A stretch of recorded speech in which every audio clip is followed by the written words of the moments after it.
नमस्कार, मैं हूँ ज्योत्सना बेदी आपके साथ। आयुर्वेद के खास हेल्थ शो संजीवनी में आप सभी का स्वागत है। संजीवनी ताकि स्वस्थ रहें आप, इसी तमन्ना के साथ हम हर रोज अपने शो संजीवनी में किसी एक बीमारी पर डिस्कस करते हैं और आपकी तकलीफों का आयुर्वेदिक निदान बताते हैं। रोज की तरह आज भी हमारे साथ मौजूद है विश्व प्रसिद्ध आयुर्वेदाचार्य डॉक्टर प्रताप चौहान। डॉक्टर साहब, बहुत बहुत स्वागत है। शुक्रिया जी। रोजमर्रा की जिंदगी में थाली के स्वाद से लेकर रिश्तों के जायकों में नमक की नमकीनियत से भला कौन वाकिफ नहीं है।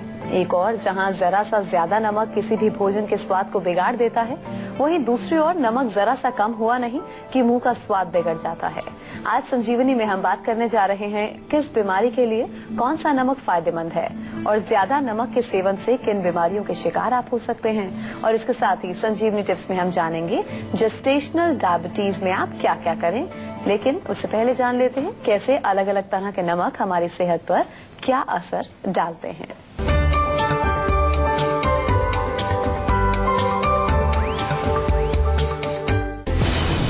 ज्यादा नमक खाने वाले हो जाएं सावधान, क्योंकि ज्यादा नमक आपके दिल, आपके दिमाग, आपकी हड्डियां और आपकी नसों को धीरे धीरे कर देगा कमजोर।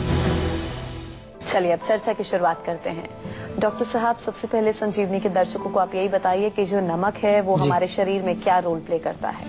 देखिए, नमक अगर खाने में ना हो तो स्वाद नहीं होता बिल्कुल। तो स्वाद तो डेफिनेटली उसका एक अपने आप में टेस्ट है। आयुर्वेद में 6 प्रकार के टेस्ट लिखे हैं, मधुर, अम्ल, लवण, कटु, तिक्त, कषाय। तो 6 रसों में एक रस जो है वो नमकीन या सॉल्टी टेस्ट भी है। और इसका बहुत सारे फायदे हैं। आयुर्वेद की दृष्टि से देखें तो दीपन, पाचन यानी कि डाइजेस्टिव सिस्टम के लिए बहुत इंपॉर्टेंट है। कफ निसारक यानी कि बलगम को बाहर निकालने का काम करता है। रोचक है, भोजन में रुचि पैदा करता है। शरीर के जो इंटरनल फ्लूइड्स को मेंटेन करता है, गीलापन करता है, क्लेदन उसको बोलते हैं आयुर्वेदिक भाषा में हम। और सोडियम और क्लोराइड इसमें मुख्य रूप से होता है। तो दोनों ही जो है शरीर में निर्माण इनका नहीं होता है, बाहर से ही लेना पड़ता है। और सोडियम का इम्पोर्टेंस है। सोडियम हमारे जो बॉडी फ्लूइड्स को मेंटेन करता है, हमारी मसल्स को जो है वो एक प्रकार से डीजनरेशन होने से बचाता है, इसलिए इसका प्रयोग हमें करना पड़ता है। ट्रांसमिशन ऑफ नर्व इम्पल्सेस, ये भी नमक का इसका एक इम्पोर्टेंट फंक्शन है। या हमारे शरीर में अगर जो है, अगर क्लोराइड जो होता है इसका पार्ट, उसकी बात करें तो पाचन में बहुत इंपॉर्टेंस है उसका। जब खाना पेट में जाता है तो वहां पर एक एसिड बनता है HCl, तो उसमें क्लोराइड यानी कि Cl का इम्पोर्टेंस रहता ही रहता है। और इसलिए कुछ क्वांटिटी में, एक प्रॉपर क्वांटिटी में हमें सॉल्ट का सेवन करना जरूरी होता है। अगर सॉल्ट की कमी हो जाती है बॉडी में, उसके कारण भी नुकसान होता है। और सॉल्ट की अगर अधिकता जाएगी बॉडी में तो उससे भी हमारे शरीर में नुकसान होता है। अच्छा डॉक्टर साहब, अलग अलग नमक अलग अलग रोल प्ले करता है जी।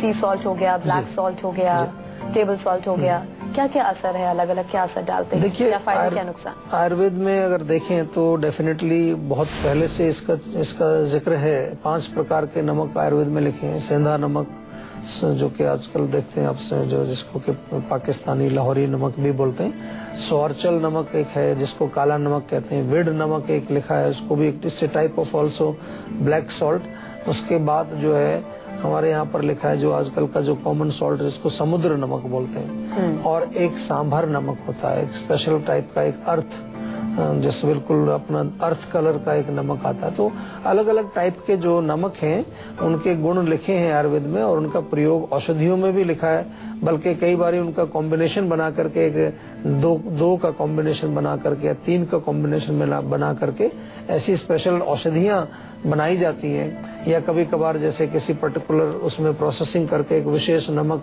जैसे नारिकेल लवण एक होता है, नारियल का उसमें प्रोसेसिंग करके, या अष्टांग लवण एक करके एक होता है। तो काफी सारी जड़ी बूटियों के साथ मिश्रण करके भी स्पेशल नमक बनाए जाते हैं जो हमारे शरीर में रोगों को दूर करते हैं। तो इनके जो गुण हैं, अगर गुणों की बात करें तो गुण इनमें काफी होते हैं। चाहे वो कॉमन सॉल्ट हो आपका, या टेबल सॉल्ट हो, या वो सेंधा नमक हो। तो मुख्य रूप से हम मोटा मोटा अगर देखें तो पाचन के लिए बहुत अच्छे हैं। हमारे शरीर में जो मसल्स को जो डीजनरेशन होने से रोकते हैं, मसल्स में क्रैम्प्स होने से रोकते हैं। और इसके अतिरिक्त जो है हम देखें तो ओवरऑल हमारे बॉडी के अंदर जो है कई फंक्शंस जो हो रहे होते हैं, जो ट्रांसमिशन हो रहा है ऑक्सीजन का और ज्यादा चीजों का, या हमारे बॉडी के जो फ्लूइड्स हैं उनकी प्रॉपर क्वांटिटी मेंटेन करने के लिए, इसके लिए नमक की आवश्यकता हमारे शरीर में पड़ती है। अच्छा डॉक्टर साहब, अगर हम जरूरत से ज्यादा नमक खा लेते हैं तो इससे क्या हमारी सेहत पर फर्क पड़ता है या कौन कौन सी बीमारियों का हम शिकार हो सकते हैं? देखिए, ज्यादा नमक खाने से डेफिनेटली बीमारियां होती हैं। मुख्य रूप से आयुर्वेदिक भाषा में कहें तो पित्त का प्रकोप होता है, यानी कि पित्त बढ़ जाएगा, गर्मी बढ़ेगी, हीट बढ़ेगी।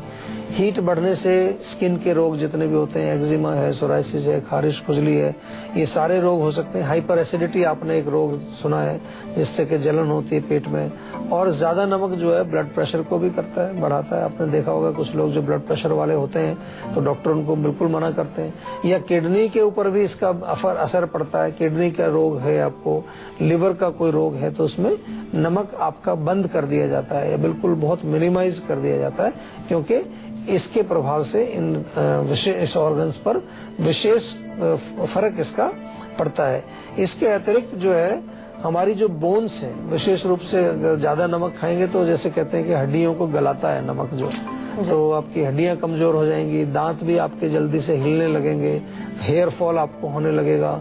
ये सब जो है ये ज्यादा नमक खाने से इन्फ्लेमेटरी डिजीजेस हो जाते हैं। ज्यादा नमक खाएंगे तो बॉडी में इन्फ्लेमेशंस हो जाती हैं, शोथ जिसको हम आयुर्वेद में कहते हैं, तो उस प्रकार के रोग भी ज्यादा नमक खाने से होते हैं। अच्छा, तो डॉक्टर साहब हम लोग नमक पर चर्चा कर रहे हैं, क्या ऐसी कुछ बीमारियां भी हैं जिनमें नमक खाना, सेंधा नमक हो या काला नमक हो, फायदेमंद साबित होता है?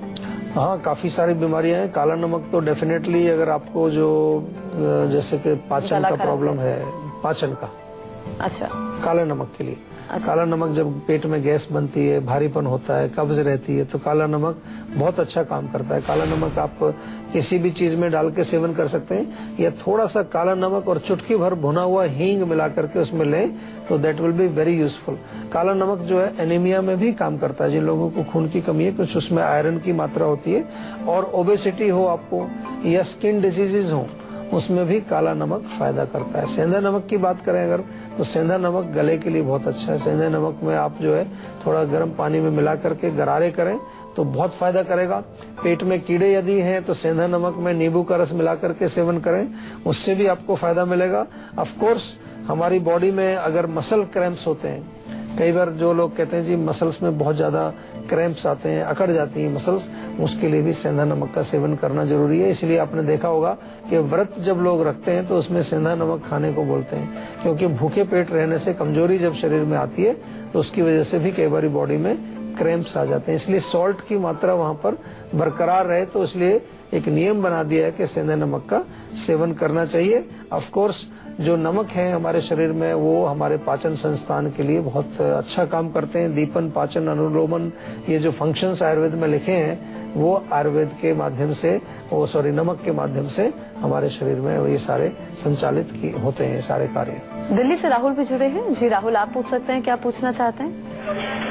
पेट में पथरी हो रहा है। पेट में पथरी है या गुर्दे में पथरी है? हाँ जी वही। हाँ जी, क्योंकि गुर्दे में पथरी होती है, गॉल ब्लैडर में होता है स्टोन। देखिए, गुर्दे की पथरी जो है उसका उपचार होता है, कुल्थ की दाल होती है, कुल्थी बोलते हैं उसको, काफी प्रचलित है और कई हमारे भारत के कई राज्यों में उसका प्रयोग ऐसे ही किया जाता है। कुल्थ या कुल्थी की दाल आप ले लें और उसमें से लगभग 1 बड़ा चम्मच 1 टेबल स्पून आधा लीटर पानी में आप अच्छी तरह से उसको बॉयल करके रात भर छोड़ दें। सुबह उसको दोबारा बॉयल करें और जब वो चौथाई रह जाए पानी तो उसको छान लीजिए, वो दाल भी खा लीजिए और पानी भी पी लीजिए। या वैसे भी दाल, उसका जो दूसरी दाल आप बनाते हैं उसकी जगह इस दाल को बना करके सेवन करेंगे तो आपको काफी लाभ मिलेगा। इन एडिशन टू दैट बहुत अच्छा है, गन्ने का जूस आप पी सकते हैं ताजा, तरबूज का रस आप पी सकते हैं, खीरे का रस आप पी सकते हैं, पानी तो पीना ही है। ये चीजें भी आपके यूरिनरी ट्रैक्ट को साफ करती हैं। गर्म चीजें, एसिडिक फूड नहीं खाने, चाय, कॉफी, मिर्ची या अल्कोहल, स्मोकिंग, इन चीजों को त्याग दीजिए बिल्कुल। ये आपके रोग को और ज्यादा गंभीर बनाएंगी और ज्यादा कॉम्प्लिकेशंस पैदा करेंगी। इंदौर से हमारे दर्शक राज जुड़े हैं, इनसे बात कर लें। जी राज, आप पूछ सकते हैं, क्या पूछना चाहते हैं? जी नमस्कार डॉक्टर जी। नमस्कार जी। जी मेरी मदर है, उनको थोड़ी थायराइड की प्रॉब्लम है और घुटनों में भी काफी दर्द रहता है उनके। जी, हाँ जी। देखिए, थायराइड की प्रॉब्लम आप कह रहे हैं, थोड़ी थायराइड की प्रॉब्लम है, थोड़ी नहीं होती, थायराइड की प्रॉब्लम काफी बड़ी होती है। और इसको मैं बार बार आपसे कहता हूँ और आपसे सभी से निवेदन करता हूँ आपके माध्यम से, जिन लोगों को भी थायराइड है, कहीं पर इधर उधर भटकने की जरूरत नहीं है। सीधा जीवा में कॉल लगाइए, नंबर लगाइए और अपना उपचार शुरू करिए। टाइम लगता है लंबा, उधर तो जिंदगी भर खानी पड़ेगी, यहाँ कम से कम 1-1.5 साल 2 साल अगर थोड़ा सा टिक करके रहेंगे तो हमें उम्मीद है कि आपके रोग को हम ठीक कर सकते हैं। इसके साथ साथ जो है, जो दूसरा आपने प्रॉब्लम बताया, उसके लिए भी मैं यही बताना चाहूंगा कि सबसे पहले अपना एक रूटीन को ठीक करें। रूटीन का मतलब होता है खान पान, लाइफस्टाइल और मानसिक रिलैक्सेशन। मेंटल जो है स्ट्रेस या इमोशनल स्ट्रेस नहीं होना चाहिए। धनिया का पानी उनको पीना शुरू कराइए। 1 चम्मच धनिया पाउडर 1 गिलास पानी में उबाल करके और उसको रात भर रख दीजिए। सुबह उसको छान करके पी लें, ताजा, बिल्कुल गर्म किए बिना, ऐसे ही नॉर्मल टेम्परेचर पर उसको सेवन करें। उससे काफी फर्क पड़ना शुरू होगा। लेकिन साथ में जो है, बॉडी को अगर स्वस्थ रखना है तो उसके लिए परहेज करना बहुत जरूरी है। आजकल बहुत सारी चीजों का हम ऐसा सेवन करते हैं जो कि उनका शरीर के ऊपर बहुत ज्यादा नेगेटिव इफेक्ट पड़ता है, दुष्प्रभाव पड़ता है। तो ऐसी चीजों को आपको नहीं सेवन करना है। हेल्दी डाइट लीजिए, एक्सरसाइज रेगुलर कीजिए और शरीर में तिल के तेल की मालिश तो अवश्य करनी चाहिए। अहमदाबाद से पीयूष जुड़े हैं। जी पीयूष, आप पूछ सकते हैं, क्या पूछना चाहते हैं? नमस्कार डॉक्टर साहब। नमस्कार जी। सर, मेरे बाल है ना जो अभी व्हाइट होने लगे, सफेद हो रहे हैं बाल। कितनी उम्र है अभी आपकी? मेरी 21 एज है। 21। देखिए, थोड़ा सा करी पत्ता आपको मिल जाएगा इजीली। करी पत्ता अवेलेबल होता है। करी पत्ते का पेस्ट बना करके नारियल के तेल में उसको थोड़ा पका करके रखिए और उस तेल को आप बालों में लगाना शुरू करिए। साथ ही जो है, जीवा में एक हेयर केयर पैक है, उसमें हेयर टॉनिक ऑयल वगैरह आपको मिलते हैं। शैम्पू का जो है, हम जो कुछ बताते हैं, ब्लैक पर्ल शैम्पू है, उनका प्रयोग थोड़ा करना शुरू करिए। इंटरनली आंवला खाना शुरू कर दीजिए। आंवले का पाउडर या आंवले की टेबलेट आप जो रेगुलर बेसिस पर खाएं। और ज्यादा तकलीफ है, जैसा कि हम बार बार आपको कहते हैं, तो एक थोड़ा प्रॉपर कंसल्टेशन हमारे डॉक्टर से जरूर ले लें। उनसे फोन पर बात करके अपने रोग के बारे में अच्छी तरह से समझा करके और उसका उपचार शुरू कराइए। दिल्ली से राहुल भी जुड़े हैं। जी राहुल, आप पूछ सकते हैं, क्या पूछना चाहते हैं? सर, मेरे भैया है, उनके ना पेट भारी भारी सा रहता है खाने के बाद। अच्छा, कब से है प्रॉब्लम? काफी दिन हो गए? हाँ, 2-3 सालों से है प्रॉब्लम है। देखिए, पेट भारी का मतलब है कि पाचन ठीक नहीं हो रहा है, या फिर दूसरा कारण ये भी हो सकता है कि वो भूख से ज्यादा खाना खा लेते हैं। अक्सर कई लोग ऐसे होते हैं, उनको खाने में बड़ा टेस्ट आता है और ओवर ईटिंग कर लेते हैं। तो दोनों चीजों को थोड़ा सा डिफरेंशिएट करना पड़ेगा। अगर वो पाचन उनका ठीक है और ईटिंग ज्यादा करते हैं, मतलब भोजन ज्यादा मात्रा में सेवन करते हैं, तो भोजन को कम करना ही पड़ेगा। दूसरी चीज, अभी फिलहाल के लिए, चाहे वो पाचन से संबंधित हो, चाहे वो भोजन की मात्रा से संबंधित हो, कुछ मैं आपको एक नुस्खा बताता हूँ, वो आप अगर उनको बताएंगे तो उससे बहुत फर्क पड़ने वाला उनको। एक तो खाना खाने से पहले थोड़ा सा ताजा अदरक का टुकड़ा वो चबा करके खाएं, तो उससे फर्क पड़ेगा उनको। दूसरा जो है, खाने के बाद सौंफ बहुत अच्छी चीज होती है, सौंफ 1 चम्मच चबा करके खाएं, या सौंफ, जीरा, धनिया और पुदीना, इसका एक चूर्ण बना करके रख लें। हमने तो बल्कि एक प्रोडक्ट ऐसा बना दिया है जीवा में, बहुत अच्छा प्रोडक्ट है, काफी चलता है हमारा, बहुत लोग इसको यूज करते हैं। उसका नाम ही रखा है डाइजेस्टॉल। जो मर्जी खाओ, सब पचाओ और टेस्टी है, और बहुत अच्छे गुणकारी जड़ी बूटी हमने उसमें डाली है, तो उसको भी मंगा सकते हैं और उसका सेवन करें तो उससे भी फर्क पड़ेगा। लेकिन थोड़ा सा कोशिश करनी है कि भोजन लाइट खाएं और एक्सरसाइज करें। और यदि रोग बहुत पुराना है, जैसा आप कह रहे हैं 2-3 साल हो गए, तो उसके लिए हम निवेदन भी करते हैं आपसे बार बार कि हमारे जो चिकित्सक हैं आयुर्वेद के, उनसे जरूर बातचीत करें। उनसे टेलीफोन के माध्यम से आप कंसल्ट करके अपने रोग को और अच्छी तरह से समझें और अपने रोगों को जड़ से ठीक करें। ये बार बार हम आपसे कहते हैं, इसलिए इसमें कोई संकोच करने की जरूरत नहीं है। हजारों लाखों लोग जो है इस सर्विस से फायदा उठा चुके हैं, आप भी फायदा उठाइए। तो अगर आप लोग भी अपनी हेल्थ से जुड़ी समस्याओं का समाधान चाहते हैं तो आप इस नंबर 0129404004 पर अपना नंबर रजिस्टर करवा सकते हैं। उसके बाद डॉक्टर चौहान के पैनल के डॉक्टर आपको खुद फोन कर आपकी सेहत से जुड़ी समस्याओं को सुलझाएंगे। और इसी के साथ यहाँ हम रुकेंगे एक ब्रेक के लिए। ब्रेक के बाद बारी है संजीवनी टिप्स की, जिसमें डॉक्टर साहब से हम जानेंगे जेस्टेशनल डायबिटीज में आप क्या करें। एक छोटे से ब्रेक के बाद आप देखते रहिए संजीवनी। आज संजीवनी में आप सभी का स्वागत है। अब बारी है संजीवनी टिप्स की, जिसमें डॉक्टर साहब आपको बताने वाले हैं जेस्टेशनल डायबिटीज में आपको क्या क्या करना है। जी डॉक्टर साहब बताइए। जी देखिए, 3 प्रकार की डायबिटीज होती है, जैसा कि आपने सुना होगा टाइप 1, टाइप 2। वो तो जो कि इंसुलिन एक में लेना पड़ता है, एक में इंसुलिन ना लेकर के गोली लेनी पड़ती है। और ये एक विशेष तीसरे प्रकार की डायबिटीज है जिसको कि जेस्टेशनल या गेस्टेशनल डायबिटीज बोलते हैं, जो कि प्रेगनेंसी के दौरान महिला जब गर्भवती हो जाती है तो उसको डायबिटीज हो जाती है। तो वो टेम्परेरी मानी जाती है, क्योंकि प्रेगनेंसी के बाद वो ठीक हो जाती है, क्योंकि उस समय कुछ काफी बॉडी में चेंजेस आ रहे हैं, हार्मोनल चेंजेस हो रहे हैं। लेकिन ऐसा नहीं कि उस समय उसकी हमें चिकित्सा नहीं करनी है, उसका भी देखरेख करने की बहुत जरूरत है, खास तौर से क्योंकि बच्चा अंदर है गर्भ में, जो उस पर किसी तरह का दुष्प्रभाव ना पड़े। तो ब्लड शुगर लेवल को एक तो नियमित रूप से आपको जांच करते रहना चाहिए, उसमें लापरवाही नहीं करनी चाहिए।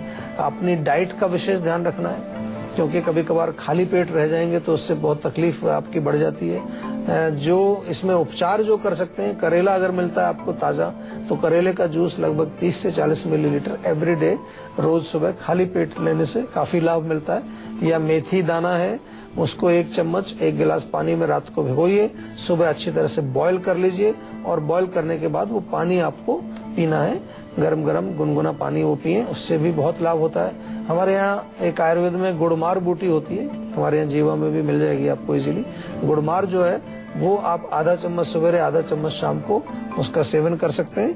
इन एडिशन टू दिस, ताजा आंवला अगर मिलता है तो 2 आंवलों का रस निकाल लीजिए, लगभग 20 मिलीलीटर जूस ले लीजिए, उसमें 1 चुटकी भर हल्दी मिला करके सेवन करने से भी आपको बहुत लाभ मिलता है। नियमित रूप से एक्सरसाइज जरूर करिए और थोड़ा सा डॉक्टर्स के संपर्क में बने रहिए। हमारे यहाँ भी जो है हमने एक विशेष प्रोग्राम शुरू किया है, आयुर्बेबी उसको बोलते हैं, कि जो महिलाएं गर्भवती हैं हमारे डॉक्टर्स के संपर्क में रहें, ताकि हम कुछ ऐसी चीजें उनको देते रहें मासानुमासिक मंथली रेजिमेंट के दौरान बच्चा स्वस्थ रहे, शारीरिक रूप से, मानसिक रूप से, और शारीरिक और मानसिक ही नहीं, उसको एक आध्यात्मिक जो कि हम कहते हैं एक स्पिरिचुअल हेल्थ भी मिले बच्चे को। तो माँ को क्या देखना है, क्या सुनना है, क्या पढ़ना है, ये सब गाइडेंस हमारे यहाँ से आपको मिलती है। बहुत बहुत शुक्रिया डॉक्टर साहब इस तमाम जानकारी के लिए। Thank you very much. तो आशा करते हैं डॉक्टर साहब ने आपको जो उपाय बताए हैं उन्हें आप जरूर अपनाएंगे और हमेशा सेहतमंद रहेंगे। संजीवनी प्रोग्राम के जरिए हम आपको हमेशा फिट और हेल्दी बनाए रखेंगे। आपको एक बार फिर से हम बता दें, आप हमारे नंबर 0129404004 पर कॉल करके अपना नंबर रजिस्टर करवा सकते हैं। आप हमें ईमेल भी कर सकते हैं, हमारा ईमेल आईडी है info@jiva.com। आप फेसबुक के जरिए भी हमसे जुड़ सकते हैं, हमारी फेसबुक आईडी है www.facebook.com/jiva ayurveda। तो इसी उम्मीद के साथ कि आप हमेशा खुश रहें, स्वस्थ रहें, अगले एपिसोड में आपसे फिर से मुलाकात होगी। तब तक के लिए मुझे दीजिए इजाजत। नमस्कार।